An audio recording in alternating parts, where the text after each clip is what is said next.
أعوذ بالله من الشيطان الرجيم. بسم الله الرحمن الرحيم.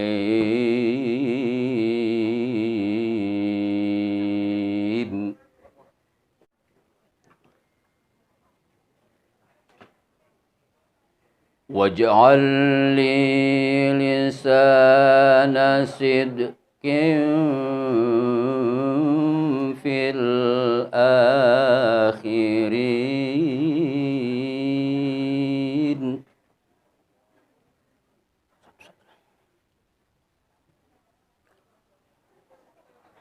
واجعلني من ورثة جنة النعيم.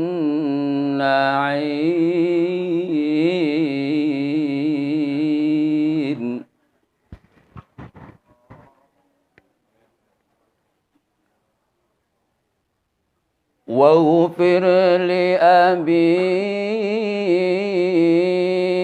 إنه كان من الضالين.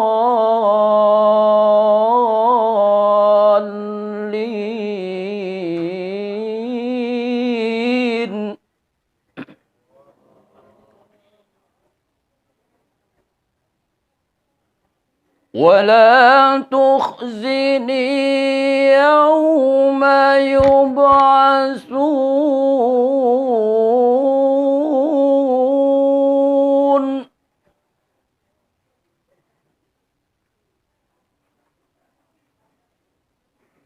يوم لا ينفع مال ولا بنون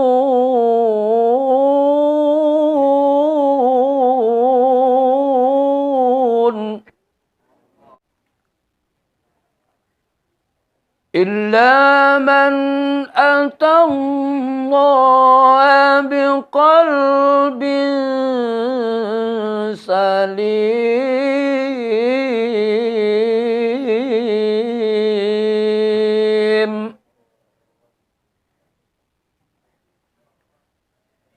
يوم لا ينفع مال ولا بنون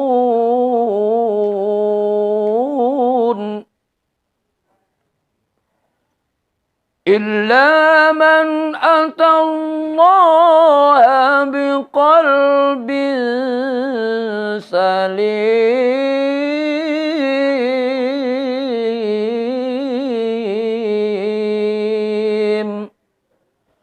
صدق الله العلي العظيم. Assalamualaikum warahmatullahi wabarakatuh. Waalaikumsalam warahmatullahi wabarakatuh. Alhamdulillahi rabbil alamin. Wassalatu wassalamu ala sayyidil mursalin sayyidina wa habibina wa qaidina wa maulana Muhammad wa ala alihi wa ashabi ajma'in. Subhanaka la ilma lana illa ma 'allamtana innaka antal alimul hakim. Allahumma 'allimna ma yanfa'una wanfa'na bima 'allamtana wa zidna 'ilman yanfa'una birahmatika ya arhamar rahimin. Rabbana shrah lana sudurana wa yassir lana umurana. Allahumma arinal haqqa haqqan warzuqna ittiba'ah wa arinal batila batilan warzuqna tinabah wa la taj'alhu multabisan 'alaina fanadil waj'alna lil muttaqina imama. Allahumma la sahla illa ma ja'altahu sahla wa anta taj'alul hazna idza syi'ta sahla. Amin. Amma ba'd. Alhamdulillah, kita mengucapkan tahmid sebagai tanda kesyukuran kita kepada Allah Subhanahu wa taala karena dengan perkenannya juga kita boleh berjumpa kembali di tempat yang mulia ini pada waktu yang penuh rahmat, yang penuh berkat. Mudah-mudahan dengan niat kita yang ikhlas dan amal ibadah kita walaupun sedikit tapi berterusan akan menjadi sebab untuk kita mendapatkan keridhaan Allah Subhanahu wa taala, mendapatkan rahmat dan berkatnya di dunia dan di akhirat kelak, sehingga kita boleh berjumpa dengan Nabi kita Muhammad sallallahu alaihi wasallam, para nabi, para rasul, para sahabat dan juga orang-orang saleh insyaallah. Ya, Masya Allah, rumah Zulfan Baru pertama saya datang sini. Dulu waktu masih ada di Serasa sana. Es Rusuk. Sekarang sudah ada di sini. Wah, baru tahu di sini. Rumah besar. Tanda-tanda orang-orang soleh, insya Allah.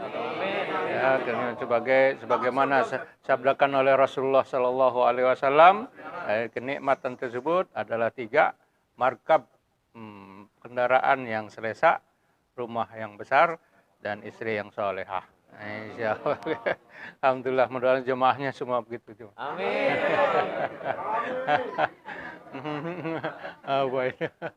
Baik. Jadi kita hari ini meneruskan lagi bacaan kita dalam surah Asy-Syu'ara. Karena kita banyak acara hari ini, kita kita baca hanya beberapa ayat saja. Harusnya kita baca dari 84 sampai 104. Nah, malam hari ini kita baca dari 84 sampai 89 saja. Nah, ayat yang kita baca. Sebetulnya ayat permulaannya ayat 83.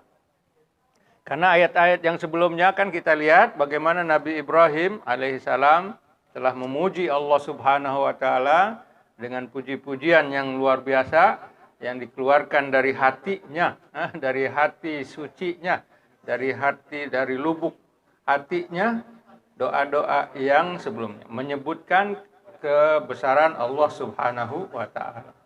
Kemudian sesudah itu Nabi Ibrahim memohon kepada Allah supaya diberikan apa? Hukman, ilmu, dan juga dibersamakan dengan orang-orang soleh. Jadi itu doa yang pertama. Sesudah memuji Allah Subhanahu wa taala barulah berdoa. Dan itulah memang sunnah yang harus kita lakukan. Sebelum kita memohon kepada Allah Subhanahu wa taala, kita memuji Allah dulu. Memuji Allah Subhanahu wa taala, baru kita memohon. Itu adab. Adab doa. Memuji Allah dahulu, atau memuji atau juga dengan beramal saleh. Mana tadi? Salihin ya. Jadi berdoa. Kita memuji Allah dulu. Sudah gitu berdoa. Dan apa yang dianjurkan oleh Rasulullah, kita menyebut salawat. Sebelum berdoa kita bersalawat kepada Rasulullah Sallallahu Alaihi Wasallam. Maka doa yang pertama yang minggu lalu kita baca, Rabbi habli hukmau wa alhiqni bis shalihin. Pertama doanya supaya Nabi Ibrahim mendapatkan ilmu hukman, hikman, dan juga supaya Nabi Ibrahim dibersamakan bersama orang-orang yang soleh. Lihat, Nabi Ibrahim sendiri memohon kepada Allah supaya dijadikan termasuk orang yang soleh. Padahal Nabi Ibrahim sudah soleh, kan? Tapi masih tetap berdoa supaya dijadikan termasuk orang-orang yang soleh. Bis sholihin wa al-hikmi bi as-sholihin. Sudah doa yang dimohon oleh Nabi Ibrahim sesudah muji Allah Subhanahu wa taala, yang mana dari ayat alladzi khalaqani fahuwa yahdin walladzi huwa yut'imuni wa yaskin wa idza maridtu fahuwa yashfin walladzi yumituni tsumma yuhyin walladzi atma'u an yaghfira li khati'ati yaumaddin. Rabbi habli minas sholihin. Doanya sekarang, permohonannya. 2. Yang ketiganya yaitu malam hari ini kita baca, waj'al li lisana sidqin fil akhirin. Ini juga mana Nabi Ibrahim memohon kepada Allah Subhanahu wa taala bahwa apa yang dia dilakukan, apa yang diperbuat, apa yang telah dihadapi Nabi Ibrahim selama ini, supaya semua itu menjadi sebutan yang baik, supaya menjadi sebutan yang benar bagi orang-orang yang datang kemudian. Lisanah sidqin, lisan, lidah, perbicaraan, ucapan, perbincangan yang sidq. Kenapa? Karena kan kita lihat ayat nomor 83. Ayat nomor 83, Nabi Ibrahim di sana memohon kepada Allah supaya diampuni daripada khati'ati, kesalahan-kesalahannya. Yang kita sebutkan 3 kesalahan kan? 3 kesalahan yang kita sebutkan dalam perjumpaan minggu lalu. Apa itu ketiga kesalahan? Masih ingat kah?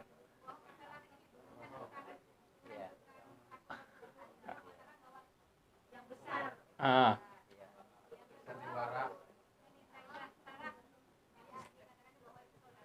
Ah. Ah, ya. Luar biasa. Yang ketiga? Nah, buat ibu-ibu yang hebat. Bapak-bapak. Oh, bapak-bapak kalah ini. Bapak menang baik. Bapak-bapak. Memang seperti itu, biasa seperti itu.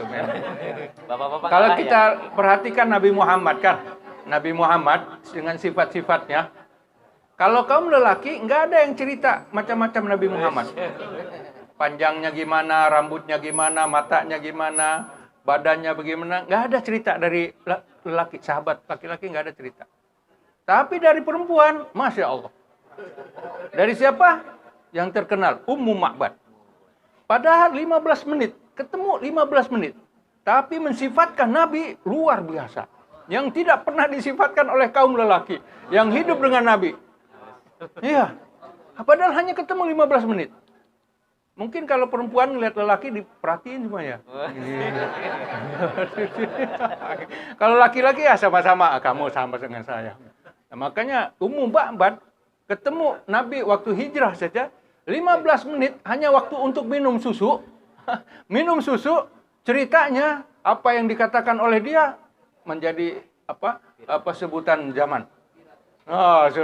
Viral ya bahasa sekarang. Sudah menjadi wasimun, qasimun. Disebutkan begitu. Subhanallah, tidak ada lelaki, sahabat lelaki yang menyifatkan Nabi seperti dia. Nah, makanya sekarang kalah laki juga. Ibu-ibu yang menang. Nanti hadiahnya minta di Neng ya. Begitu aja. Jadi minta Nabi Ibrahim memohon kepada Allah Subhanahu wa taala supaya beritanya itu menjadi sebutan yang baik. Nah, memberita sebutan yang baik. Makanya dikabulkan oleh Allah, Nabi Ibrahim menjadi apa? Menjadi panutan semua nabi sesudah Nabi Ibrahim. Sekarang umat manusia akan kembali kepada Ibrahim. Semuanya. Cerita-cerita tentang Ibrahim akan ada. Makanya semua agama kembali sekarang kepada Nabi Ibrahim. Ya, Abrahamic. Misalnya Yahudinya kah? Nasraninya kah? Nabi Muhammad kah? Semuanya kembali kepada Nabi Ibrahim. Ini dijadikan, dikabulkan. Wa ja'alli lisana sidqin fil akhirin. Ya, orang-orang yang datang kemudian. Jadi tidak ada apa-apa sekarang kecuali Nabi Ibrahim. Dan Nabi Ibrahim oleh umat Islam mesti dibaca. Mesti dibaca mana? Dalam sembahyang. Ya kan? Di dalam tahiyat mesti dibaca itu, Ibrahimiyah. Yang kita sebutkan dengan yang diajarkan oleh Rasulullah Sallallahu Alaihi Wasallam. Itu membuktikan Allah Subhanahu Wa Taala telah mengabulkan doa Nabi Ibrahim. Yang keempat, waj'alni min warasati jannatin na'im. Ya Allah, aku juga memohon kepada Engkau supaya Engkau menjadikan aku sebagian daripada ahli waris surga yang penuh kenikmatan. Di sini juga Nabi Ibrahim memohon kepada Allah supaya dijadikan sebagai pewaris. Waris apa? Yaitu surga yang penuh kenikmatan. Itu permohonan daripada Nabi Ibrahim. Yang sesudah memuji Allah Subhanahu wa taala di ayat-ayat sebelumnya. Karena apa? Karena itulah tujuan daripada kehidupan setiap mukmin. Setiap mukmin mereka mau masuk ke dalam surga. Jadi di sini menjadi warasati jannatin naim, menjadi pewaris daripada surga tersebut. Karena para nabi tersebut mereka tidak mewarisi harta. Para nabi tidak mewarisi harta. Yang ada yaitu bisa diwariskan kepada pengikut-pengikutnya, kepada keluarganya, hanya ajaran agama. Hanya ajaran agama yang dibawa oleh mereka. Dan mereka memohon kepada Allah supaya mereka menjadi pewaris surga yang penuh kenikmatan. Kelimanya, waghfir li abi innahu kana minadh-dhallin. Dan juga ya Allah, berikanlah keampunan kepada ayahku Azar, karena beliau termasuk orang-orang yang sesat. Jadi Nabi Ibrahim memohon keampunan kepada Allah untuk ayahnya Azar. Azar tersebut karena dia termasuk orang yang sesat. Tetapi ini sebelum ini ayat sudah dimansuh. Jadi doa yang ini karena ada ayat yang lain datang. Yang mana ayat itu mengatakan, wa ma kana istighfaru Ibrahim li abi illa am mau'idatin wa adaha iyyaha falamma tabayyana annahu aduwwun lillahi tabarra'a minhu. Jadi doa Ibrahim ini ketika sebelum hakikat ini diterima oleh Nabi Ibrahim. Tidaklah doa permohonan ampun Ibrahim untuk ayahnya kecuali karena sudah ditentukan waktunya. Sudah ada ketetapan waktu. Nabi Ibrahim berdoa seperti itu. Nabi Ibrahim berdoa seperti itu. Memohon ampun kepada ayahnya, untuk ayahnya. Karena ayahnya kan sakit. Nabi Ibrahim melihat ayahnya sesat itu sangat sakit. Bahkan menjadi musuh pertama Nabi Ibrahim. Nabi Ibrahim, ayahnya tersebut musuh pertama. Karena apa? Karena Azar adalah pemahat patung yang disembah oleh Raja Namrud dan orang-orang Irak. Orang-orang Babil ketika itu. Jadi yang membuat berhala-berhala itu adalah ayahnya. Jadi ayah menjadi penyebab kemusyrikan kaum Nabi Ibrahim, sedangkan Nabi Ibrahim menyeru kepada tauhid, menyembah Allah Subhanahu wa taala. Makanya sakit Nabi Ibrahim itu melihat ayahnya seperti begitu. Oleh itu dalam ayat yang lain Nabi Ibrahim berkata, wahai ayahanda, astaghfirulaka, aku akan memohonkan kepada Allah Subhanahu wa taala supaya engkau diampuni. Dalam ayat yang lain. Karena sedih kan ayahnya begitu, Nabi Ibrahim seperti begitu. Maka dia. Tapi ketika sudah tahu innahu aduun lillah, dia menjadi musuh Allah, tabarra'a minhu. Nabi Ibrahim lepas tangan. Sudah tahu, Ibrahim, ayah kamu akan kekal dalam keadaannya begitu, maka Nabi Ibrahim menyerah, melepaskan tangan. Oleh itu Nabi Ibrahim hijrah. Nabi Ibrahim hijrah dan nanti mendapatkan hukuman bersama dengan Namrud. Ayah-ayahnya, ayah Ibrahim dengan kaumnya mendapat hukuman dari Allah Subhanahu wa taala. Sesudah hijrah Nabi Ibrahim. Karena Nabi Ibrahim adalah orang yang pertama, nabi pertama yang hijrah. Dari Babil ke Palestina. Dari Babil ke Palestina. Makanya asalnya bukan Palestina. Asal Nabi Ibrahim. Asal Nabi Ibrahim di mana? Di Babilonia, di kawasan Irak asalnya. Makanya kalau misalnya itu didakwa bahwa Palestina itu milik Israel, itu tidak tepat. Karena Israel kan keturunan Nabi Ibrahim. Nabi Ibrahim asalnya dari mana? Babil, bukan dari Palestina yang ada. Jadi hijrah pertama Nabi Ibrahim. Kalau dari keturunan dari umat Nabi Muhammad, orang yang hijrah pertama siapa? Utsman ibni Affan bersama istrinya yaitu putri Rasulullah Shallallahu Alaihi Wasallam. Hijrah yang pertama dari sahabat Rasulullah Shallallahu Alaihi Wasallam. Nabi Ibrahim begitu, ikfir li abi, memohon. Tapi sesudah tahu bahwa ayah Nabi Ibrahim termasuk musuh Allah, tabarra'a minhu innahu awwahun. Nabi Ibrahim ini adalah orang yang sabar dan orang yang soleh. Sabar karena melihat ayahnya seperti begitu. Maka dari itu Nabi Ibrahim berkata, melihat ayahnya seperti begitu, wahai Tuhan, wala tukhzini yauma yub'atsun. Wala tukhzini yauma yub'atsun. Janganlah engkau membuat aku sedih pada hari mereka dibangkitkan. Ada hari mereka dibangkitkan. Ini supaya apa? Supaya kalau dibangkitkan ayahnya nanti masuk neraka jadi sedih. Ya kan? Nah, karena apa? Melihat ayahnya disiksa. Sedangkan Nabi Ibrahim masuk surga. Maka minta kepada Allah wala tukhzini. Maka dari itu Rasulullah Shallallahu Alaihi Wasallam memberitahukan kepada kita nanti pada hari kiamat ayah Nabi Ibrahim Azar itu dalam keadaan ghabarah qatarah. Ghabarah qatarah.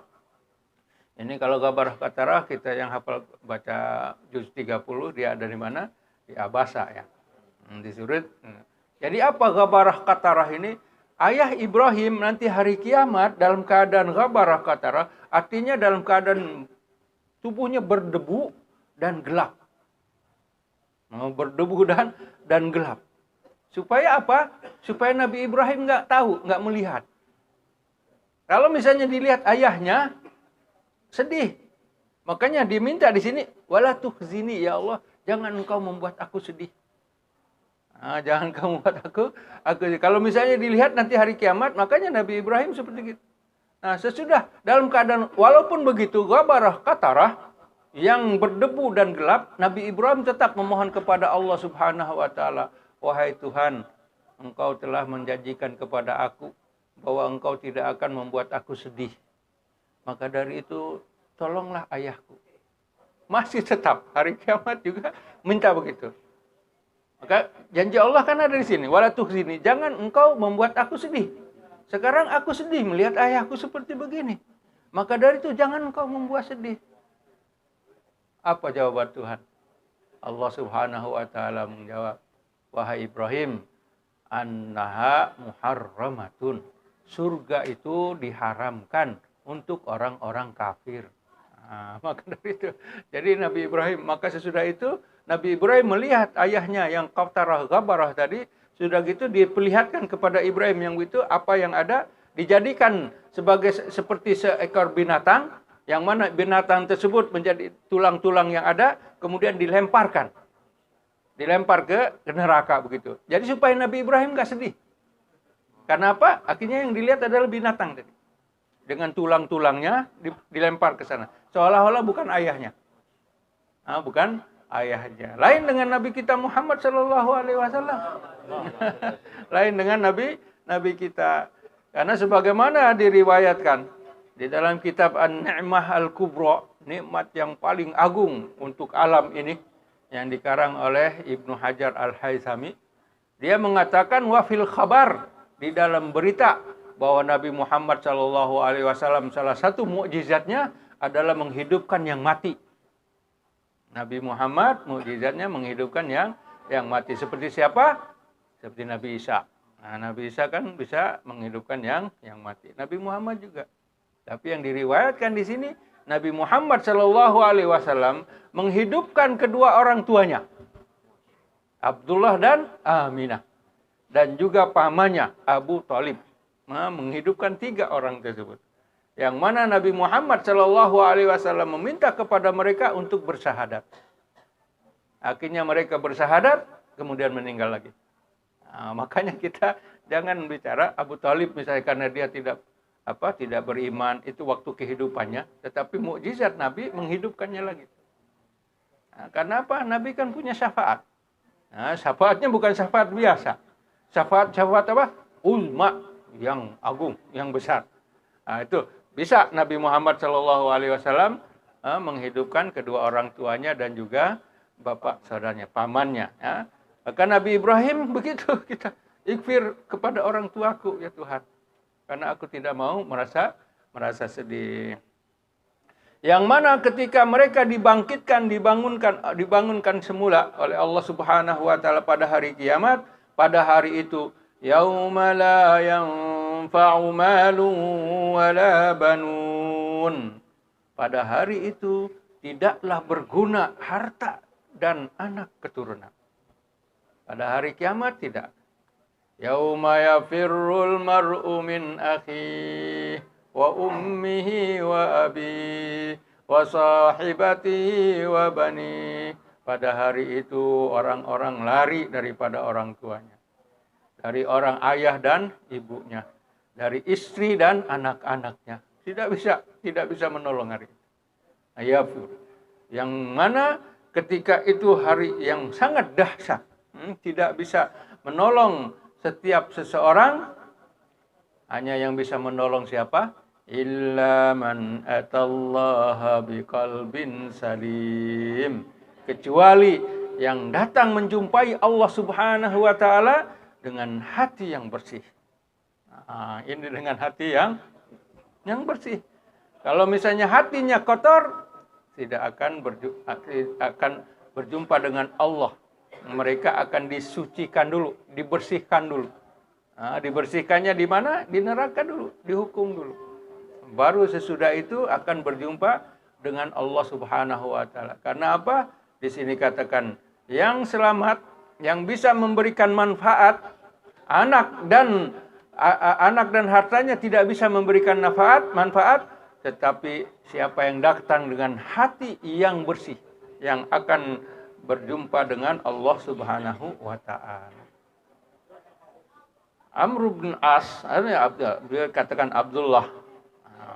Suatu hari bersama dengan Rasulullah Shallallahu Alaihi Wasallam berada di masjid bersama dengan sahabat-sahabat. Akhirnya Nabi Shallallahu Alaihi Wasallam bersabda kepada mereka, sebentar lagi akan masuk seseorang penghuni surga. Nah, seorang penghuni surga di Masjid Nabawi. Masjid Nabawi yang luasnya 30 kali 30, 900 meter persegi. Nah, 900. Ini berapa meter, Ustaz? 900 meter rumah Masjid Nabi. Kata Nabi, sebentar lagi akan masuk seorang penghuni surga. Akhirnya semua sahabat pasang mata. Berarti bukan mereka nih ya. Karena di dalam masjid mereka. Akan datang masuk ke dalam masjid, orang itu dia penghuni surga. Jadi sahabat standby lah. Ada yang dari ujung sana, ada yang lihat setiap mata-mata, semuanya lihat. Nah, sesudah itu tahu ada orang datang, orang biasa, sahabat Rasulullah Shallallahu Alaihi Wasallam. Ketika masuk itu biasa sembahyang tahiyat masjid, begitu saja. Selepas itu tidak ada apa-apa, sembahyang dengan Nabi, pulang keluar begitu. Nah, hari ketiganya begitu juga, hari berikutnya seperti itu. Akhirnya membuat penasaran Abdullah ibni Amr ibni al-As. Akhirnya pada hari ketiga Amr bin As beranikan diri. Wahai fulan, saya sedang berkelahi, saya sedang bermarah-marahan sama ayah saya. Bolehkah saya menginap di rumah Tuhan? Lihat, nah, di rumah, dia ngomongnya begitu. Saya sedang berkelahi nih di rumah sama ayah. Biasalah berkelahi gitu kan. Memang kehidupan manusia seperti itu kan. Ya kan. Akhirnya rumah saya nggak ada apa-apa. Saya nggak, rumahnya tidak makanan tidak cukup, rumahnya juga kecil. Kata Abdullah, tidak apa-apa, saya mau ikut dengan Tuhan, mau menginap. Akhirnya suruh nginap.